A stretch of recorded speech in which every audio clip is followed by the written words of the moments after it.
અને માસી તમે જે મુંબઈમાં લગભગ કેટલા ડોક્ટર બદલ્યા હશે આશરે? કમ સે કમ 20 ડૉક્ટર તો થાતા સાહેબ. પછી અલગ અલગ રોજની કેટલી ટીકડીઓ ખાવી પડતી તમને? મારે ગેસ, કબજિયાત, સાયટિકા ને ઓછામાં બધા? ઓછી હું રોજની 10 તો ખાતી હતી સાહેબ. રડતી જ હોઉં, હું રોજ રડતી જ હોઉં. બરાબર. કાંઈ કામ ન થાય, શું તો ઊંઘ ન આવે. મોટી ઉંમર હોય એમાં કબજિયાત હોય, ગેસ એસિડિટી હોય ને સાથે સાથે સાયટિકાની પ્રોબ્લેમ હોય, લગભગ 20 વર્ષથી પરેશાન હોય એવા દેવલબેન મારી સાથે છે અત્યારે, કે જેમને આયુર્વેદની પંચકર્મ સારવારથી અત્યારે ખૂબ સારો ફાયદો છે. મુંબઈથી સ્પેશિયલ પંચકર્મ સારવાર કરવા માટે અમારી પાસે આવ્યા છે અને આજે 7મો દિવસ છે એમની ટ્રીટમેન્ટનો. આજે આપણે એમનો અનુભવ લેશું કે એમને કેટલો ફાયદો થયો અને શું લાગ્યું. બરાબર છે? જય શ્રી કૃષ્ણ માસી. જય શ્રી કૃષ્ણ. માસી તમને જે છે એ શું પ્રોબ્લેમ થતો હતો? અરે મને 20 વર્ષથી સાહેબ એટલી હેરાન થતી હતી, અને ગેસ, એસિડિટી, કબજિયાત તો એટલી હતી ને સાહેબ કે મને એમ થાય કે કરું તો શું કરું. ભગવાનની પાસે ટિકિટ માંગતી હતી હું. અચ્છા. જૂઠું નથી બોલતી, હું ભગવાનને એમ કહેતી હતી, ભગવાન હવે મારી ટિકિટ મોકલી દો મને, બસ થઈ ગયું એટલું મારું 70 વર્ષ જીવન. પણ અહીંયા આવ્યા પછી મને ઘણો બધો ફાયદો છે. બરાબર છે. હજી તો મેં સાહેબની દવાઈ નથી ખાધી. ડાયરેક્ટ પંચકર્મ શરૂ હા, કરાયો? ખાલી પંચકર્મથી જ આટલું મને ફાયદો છે. અને માસી તમે જે છે એ ક્યાંથી આવો છો? હું બોમ્બેથી આવું છું. બરાબર. મહાલક્ષ્મી સ્ટેશનની બાજુમાં રહું છું. બરાબર. તો તમને આપણી હોસ્પિટલની જાણ કઈ રીતે થઈ હતી? મને યુટ્યુબ જોતી હતી હું. હા, યુટ્યુબ જોતી હતી તો મને એમ થયું કે મેં આટલા બોમ્બેના બધાય બીએમસીના દવાખાના, બધા એમડી ડૉક્ટર, બધા મારા રિલેટિવમાં બધા સારા સારા ડૉક્ટરની મને દવા કરી, તોય મને ક્યાંય ફાયદો ન થયો. દવા ખાવ ત્યાં સુધી સારું, પછી તો ત્યાંથી એ ઓલી તકલીફ તો ત્યાં ને ત્યાં જ પડી રહે. બરાબર. અને હેરાન એવી ને એવી થાવ, અને રોજ રડતી જ હોઉં, હું રોજ રડતી જ હોઉં. કાંઈ કામ ન થાય, શું તો ઊંઘ ન આવે. પછી મારા પોતાના કપડાં હું પોતે નહોતી ધોઈ શકતી. બરાબર. અને મારે જમવું તો વિચાર કરું, 10 વાર વિચાર કરું. અને મારા સગામાં કોઈ મરી કરી જાય તો જાવ તો કેમ જાવ, તાકાત નહીં શરીરમાં, બહાર નીકળવાની તાકાત નહીં. તો શું કરું. મારા સગા બેન ચાલ્યા ગયા, મારા ભાઈ ચાલ્યા ગયા, તોય હું નથી ગઈ. મને એમ થયું કે હું સારી થાવ તો જાઉં ને. પણ અહીંયા આવી તો મને એમ થાય છે કે અહીંયાથી હવે હું સીધી ભાવનગર જાઉં અને એ લોકોની પાસે માફી માંગુ કે મારાથી હવાણું નથી. અચ્છા.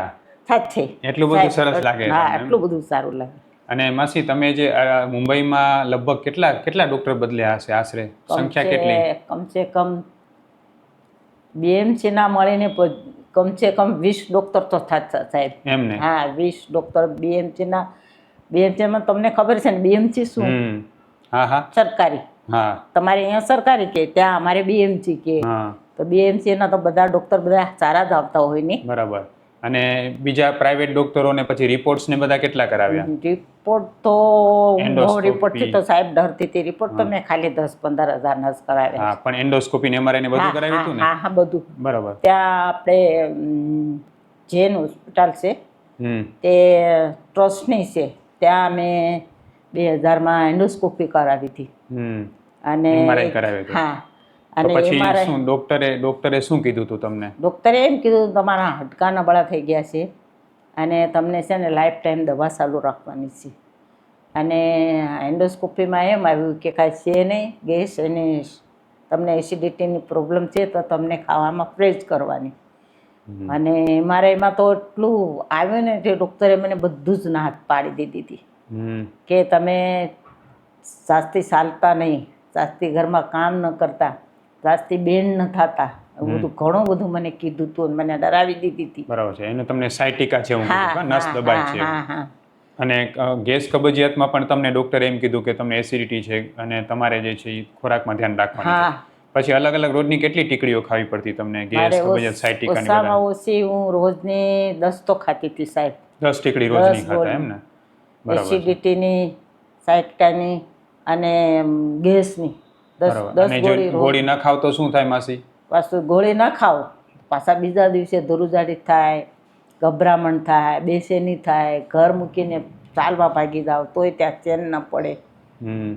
પણ મેં હજી સુધી ઘરવાળાને આ બધી વાત નથી જણાવી. દુખાવો કેવો થાય તમને? દુખાવો તો એટલો થાય ને, તો બહાર નીકળું ને તો કેમ નીકળું, કેવી રીતે બહાર નીકળું? કપડાં સુકાવી ન શકું, મારા પોતાના કપડાં ન સુકાવી શકું. અને સાયટિકામાં તમને જે છે એ દુખાવો થાય તો ઊભા રહેવામાં અને ચાલવામાં કેવું રહે? બહુ ચાલવામાં શું, મારી એટલી એક રોટલી મારી બનાવી હોય ને જુવારની ભાખરી, તો મને એમ થાય કેમ બનાવીશું. એટલું ઊભા ના રહી હા, શકો? ન ઊભી રહીશું. બરાબર. એટલે હું હેરાન કરતી હતી. મને અને ચાલવામાં? ચાલવામાં તો બહુ તકલીફ હતી. બહાર કાંઈ લેવા જાવ ને તો બે ઘડી વિચાર કરવું કે હવે આના કરતાં તો ભગવાન મારી ટિકિટ મોકલી દે તો સારું. અચ્છા, શું બરાબર. કરું, એટલી બધી હેરાન અને કરતી. પછી માસી યુટ્યુબમાં તો કેટલાય બધા વિડીયો રોજ આવતા હોય, તમને આપણા નહીં. વિડીયો વિશ્વાસ કેમ થયો?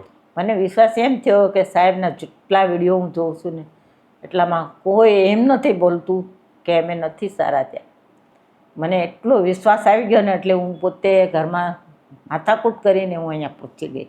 મુંબઈથી તમે અહીંયા હા, આવી ગયા એમ ને? અહીંયા પહોંચી ગઈ હું. એકલા આવી ગયા? હા, એકલી આવી ગઈ, ક્યાંય એકલી નથી જતી. આજે મારા નામે મારા માટે તો આ દેશ અજાણ્યો છે. અને હું તમે ડરતી 7 દિવસ તમે અહીંયા ટ્રીટમેન્ટ કરાવી, બરાબર છે. હાલ તમને ગેસ એસિડિટી ને સાયટિકામાં કેટલા ફાયદો લાગે છે? 50% તો સાહેબ છે મને. 50%. અને તમને વિલાયતી ગોળી કોઈ ખાવી પડી છે હમણાં 7 હજી દિવસ? સુધી મારી સાથે એક પણ વિલાયતી ગોળી નથી. અહીંયા આવી ત્યારની મારી બીપીની ગોળી પણ બંધ થઈ ગઈ છે. અને તમને એકદમ સારું લાગે છે ને? બહુ સારું. પેલા જેમ કે તમે ઘરે રહેતા ને 10 ગોળી અલગ અલગ ખાતા, જો એક દિવસે ઈ ના ખાવ તો બીજે દિવસે તકલીફ થઈ જતી ને? અરે ગોળી તો મને કેટલી સાઈડ ઇફેક્ટ કરતી હતી. મારી આંખોમાં, મારા મોઢામાં, શરીરમાં ખુજલી, મારા નખ ખરાબ થઈ ગયા, બરાબર. ચામડી બધી ખરાબ થઈ ગઈ હતી. પણ આ 7 દિવસમાં તમને એકેય ગોળી નથી ખાવી પડી? નહીં, એક પણ ગોળી નહીં. મારી પાસે છે હાલમાં બીપીનું, હું તમને બતાવું છું. એ એમનેમ પેકેટ છે. પણ એકદમ સારું લાગે છે ને શરીરમાં? સારું લાગે. એસિડિટીમાં પહેલા કરતાં સારું લાગે છે? એસિડિટીમાં સારું લાગે. અને તમે જે છે પેલા તો ઘરની બહાર ચાલી પણ ન શકતા, અત્યારે તમે કેટલું ચાલીને આવી શકો છો આરામથી? અત્યારે તો હું લગભગ અડધો કલાક તો ચાલીને આવું છું આરામથી. બરાબર ને? આરામથી ચાલી શકો છો? આરામથી ચાલીને આવું. હું વિચાર્યું તું માસ એટલું જલ્દી ફાયદો થાય પંચકર્મથી? નહીં સાહેબ, નહોતું વિચાર્યું. એમ ને? નહોતું વિચાર્યું. ઘણું સારું લાગે છે ને? ઘણું એટલે ઘણું. એટલું સારું લાગે છે ને તો મને એમ થાય કે મને હવે નવી જિંદગી મળી, એમ એવું લાગે છે. બરાબર. હું ડૉક્ટર વિશાલ પંડ્યા, એક MD આયુર્વેદ ડૉક્ટર છું. મેં મારો 10 વર્ષ સુધીનો MD આયુર્વેદનો અભ્યાસ જામનગરની વિશ્વ પ્રસિદ્ધ આયુર્વેદ કોલેજમાંથી કરેલો છે. 2011થી એટલે કે છેલ્લા 13 વર્ષથી હું ગાંધીધામ કચ્છ ખાતે NABH માન્યતા પ્રાપ્ત પંચકર્મા આયુર્વેદ હોસ્પિટલ ચલાવું છું. અમે લોકોએ આયુર્વેદ સારવારથી હજારો દર્દીને સાજા કર્યા છે. તેના વિડીયો રિવ્યૂ અમારા આ જ ફેસબુક, ઇન્સ્ટાગ્રામ કે યુટ્યુબ ચેનલ ઉપર છે, જે જરૂર જોવા અને જાણો કે કેવા જૂના રોગો કેટલા ઝડપથી સાજા થયા છે. અમે 2 રીતે સારવાર કરતા હોઈએ છીએ. સૌથી પહેલાં તો કચ્છ કે એની આસપાસના દર્દીઓએ હોસ્પિટલમાં રૂબરૂ બતાવવા માટે આવવું, અને બીજું કચ્છથી દૂર રહેતા દર્દીઓ માટે ઘર બેઠા ઓનલાઈન દવા પણ મંગાવી શકે છે. વધુ માહિતી માટે નીચેના નંબર ઉપર હાય લખીને વોટ્સએપ કરો, એટલે તમને ફીસ કેટલી છે, કોર્સ કેટલો કરવો પડશે વગેરે માહિતી વોટ્સએપમાં મોકલી આપશું. તો માસી, તમે જેમ આ બધી અલગ અલગ દવાઓ કરતા પહેલાં, તો તમે આયુર્વેદિક દવા પણ બહુ કરેલી હશે ને? આયુર્વેદિક તો શું છે કે ત્યાં આયુર્વેદિકમાં છે આ તમે જે આપો છો ને એ જ બધી હોસ્પિટલ છે. તો આયુર્વેદ દવા તમને ગરમ પણ પડતી હશે ને? ક્યારે ગરમ પડે? માફક જ ના આવે. હા, શું થાય? ગરમ લાગે, હા, પેટમાં ફુગાઈ જાય અને પેટ એકદમ ભારે થઈ જાય. આપણી દવા તો ગરમ તો નથી પડી ને તમને ના, ક્યારે? મને જરાય નથી. એટલે માસીને ખરેખર જે છે ઘણા બધા મલ્ટીપલ પ્રોબ્લેમ હતા. એક તો એમની ઉંમરને કારણે સ્વાભાવિક રીતે જે છે હાડકાં નબળા પડે, અને સાયટિકાની સમસ્યામાં સૌથી મેઇન કારણ છે કમરમાં એમની નસ દબાતી હતી, ને એને કારણે બહુ જ ઓછું ચાલી શકતા હતા, અને એનો સ્ટેન્ડિંગ ટાઈમ અને વોકિંગ ટાઈમ ખૂબ જ ઘટી ગયો હતો, કારણ કે સ્પેસ માત્ર 6 mm થઈ ગઈ હતી એના MRI પ્રમાણે. બીજા નંબરે માસીને લાંબા સમયથી ગેસ એસિડિટીની કબજિયાત હોવાને કારણે સતત જે છે એ પાચન બગડેલું રહે, પોષણ મળે નહીં, શરીરમાં અતિશય પ્રમાણમાં એસિડિટી થાય, અને આ બધા સમસ્યાઓની સાથે જ્યારે આપણી પાસે આવ્યા ત્યારે અલગ અલગ પ્રકારની મેડિસિન્સ પણ ચાલુ હતી. આયુર્વેદની પંચકર્મા સારવારમાં કેટલો સારો જે છે એ ફાયદો છે એ બતાવવા માટે જ આજે માસી સાથે આપણે વાત કરી છીએ. એમને 50% ફાયદો માત્ર 7 દિવસની પંચકર્મા સારવારથી થઈ ગયો, અને હજી એક પણ મેડિસિન આપણે લીધી નથી. માસી એક મેડિસિન હજી લીધી નથી, બરાબર? માત્ર ને માત્ર પંચકર્મા સારવાર, અને આ સારવારથી 10 ગોળીઓ જે લાંબા સમયથી ખાતા હતા, એક ગોળી 7 દિવસમાં ખાવી નથી પડી. પંચકર્મામાં કેટલો ફાયદો છે, નિષ્ણાત આયુર્વેદ ડૉક્ટરના માર્ગદર્શન હેઠળ જો પંચકર્મ થાય તો કેટલા મોટા ચમત્કાર સર્જાઈ શકે છે એ સમજવા માટે જ આપણે માસી સાથે આજે વાત કરીએ છીએ.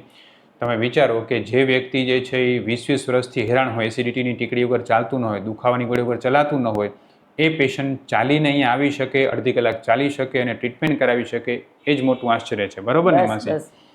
માસી, તમારા જેવા જે છે એ ઘણા બધા એવા પેશન્ટ હશે કે જે તમારી ઉંમરના હશે ને બીતા હશે કે મને પંચકર્મથી કંઈક થઈ જશે, મને તકલીફ થઈ જશે. આપણું પંચકર્મ તમને કેવું લાગ્યું માસી? મને તો એકદમ સારું લાગ્યું. મને વિશ્વાસ હતો ત્યારે તો હું બોમ્બેથી એકલી આવી અહીંયા. મેં તો હું ક્યાં એકલી જવાની. પહેલાં તો એક વાત તો હું અંગૂઠા સાહેબ, હા, મને એક એકડાની ખબર ન પડે. હવે મેં કીધું ગમે એ થાય, ખાટલો પકડવો અને ખાટલામાં ચડી ચડીને મરવું એના કરતાં ત્યાં જ પહોંચું છું. બરાબર. કેવું તમને લાગ્યું ને કે તમારું આ ડિસિઝન સાચું હતું એમ? એટલો સારો અનુભવ થયો? પૂરેપૂરો વિશ્વાસ હતો સાહેબ મને, પૂરેપૂરો. મને લોકો એમ ભડકાવતા હતા કે કેમ ફોનમાં તમે વાત કરો છો અને તમને દવા આપી દીધી, એમ તમે કેમ વિશ્વાસ કરો છો? મેં કીધું મને વિશ્વાસ શું, મને ભગવાનની કરતાં ડૉક્ટરની ઉપર વધારે વિશ્વાસ છે. કારણ કે મેં એમના બધા યુટ્યુબ જોયા છે, એટલે મને વિશ્વાસ છે. એટલે હું એના માટે હું જાઉં છું. અને તમે અહીંયા આવ્યા તો તમને એવું જ લાગ્યું કે જેવું તમે જોયું હતું, જેવો તમે વિશ્વાસ રાખ્યો, તમારા વિશ્વાસમાં અમે સફળ નીવડ્યા કે નહીં? હા હા, તમારી વિશ્વાસની કસોટી ઉપર અમે બરાબર સફળ નીવડ્યા? નહીં. બરાબર ને? બરાબર. બરાબર છે. અને માસી, જે પેશન્ટ જે તમારે જે મોટી ઉંમરના છે એ ડરતા હોય પંચકર્મ કરાવવાથી, તો આપણું પંચકર્મ તમને કેવું લાગ્યું? નહીં, મને તો બહુ સારું લાગ્યું. મને કોઈ તકલીફ થઈ તમને? નહીં, કોઈ જાતની કાંઈ તકલીફ નહીં. મને બરાબર, તો બહુ સારું લાગ્યું. બરાબર. અને માસી, તમને તો તમે કીધું કે બીજી બધી દવા તમને ગરમ પડતી, બરોબર છે? આપણી દવા ક્યારેય ગરમ ન પડી ને? નહીં. એટલે હું એ પણ કહેવા માંગુ છું કે આયુર્વેદની સારવાર તમે કોઈ પણ જગ્યાએ લેતા હો, એ દવા પછી તમે કોઈ મેડિકલ સ્ટોરમાંથી લેતા હો, કોઈ ડૉક્ટર પાસે લેતા હોય, ઓનલાઈન મંગાવતા હો, કે પછી તમે જાતે કોઈ દવા બનાવીને લેતા હો, જો તમને એ દવા ગરમ પડે છે તાત્કાલિક એ દવા બંધ કરો. દવા ગરમ નથી હોતી આયુર્વેદની, પણ એનો મતલબ એ છે કે તમારું નિદાન સાચું નથી થયું. જો તમારું નિદાન સાચું આયુર્વેદ રીતે થાય તો દવા ક્યારેય ગરમ ન પડે. અમે જે આયુર્વેદ સારવાર કરીએ છીએ એમાં નિદાન ઉપર સ્પષ્ટ ધ્યાન આપીએ છીએ કે તમારી પ્રકૃતિ પ્રમાણે દવા થાય જેથી દવા ગરમ ન પડે. ગુજરાતમાં કોઈ પણ વ્યક્તિ એવું માનતું કે મને આયુર્વેદ દવા ગરમ પડે છે, માફક નથી આવતી, એ લોકો અમારો સંપર્ક કરી શકે છે. અમે ઓનલાઈન અને ઓફલાઈન બંને રીતે દવા કરતા હોઈએ છીએ. માસી, જે અહીંયાની પંચકર્મ સારવારથીમાં દિવસે દિવસે તમને કેવો સુધારો દેખાતો ગયો?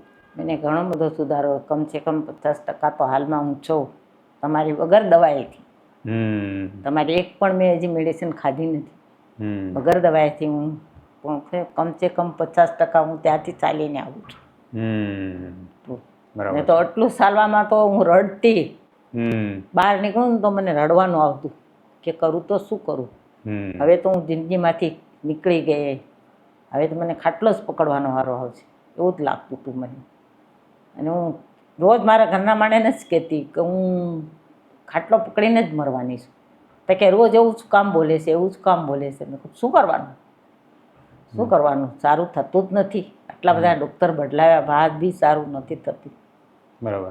માસી, તમે જેમ કે આટલા બધા પરેશાન હતા, લગભગ 20 વર્ષથી 30 વર્ષથી તકલીફો હતી, બરાબર, રોજની 10 ગોળીઓ ખાતા, કેટલાય 20-25 ડૉક્ટરો બદલાવ્યા, દવાઓ કરી, ઘણું બધું કર્યું, પણ આપણી જે આ પંચકર્મ સારવાર તમને જેટલી ઝડપથી લાગુ પડી એવી કોઈ દવા ક્યારે લાગુ પડી છે? નહીં. બરાબર ને? બહુ ઝડપથી લાગુ પડી ગઈ. અને આટલું સારું તમને થયું છે એટલું કોઈ ઝડપથી કોઈ પહેલા ક્યારે સારું લાગ્યું છે એટલું ક્યારે નહીં. નથી લાગ્યું ને? બરાબર.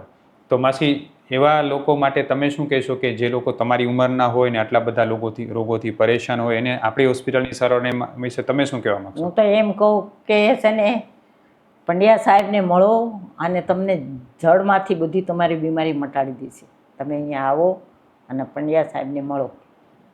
હું તો એમ કહેવા માગું છું કે એને આયુર્વેદ દવા કરવાની, આ ગોળીમાં જવાનું નહીં. તો એમ કહેવા માગું છું. અને હું બધાને હમણાં હું આવીને તો મેં 10 જણને કીધું, તો એ લોકોને ગુરુ પૂર્ણિમા નડી ગઈ. ગુરુ પૂર્ણિમા 10 તારીખની છે ને ગુરુ પૂર્ણિમા. ખૂબ ખૂબ ધન્યવાદ માસી. જય શ્રી કૃષ્ણ. જય શ્રી કૃષ્ણ સાહેબ.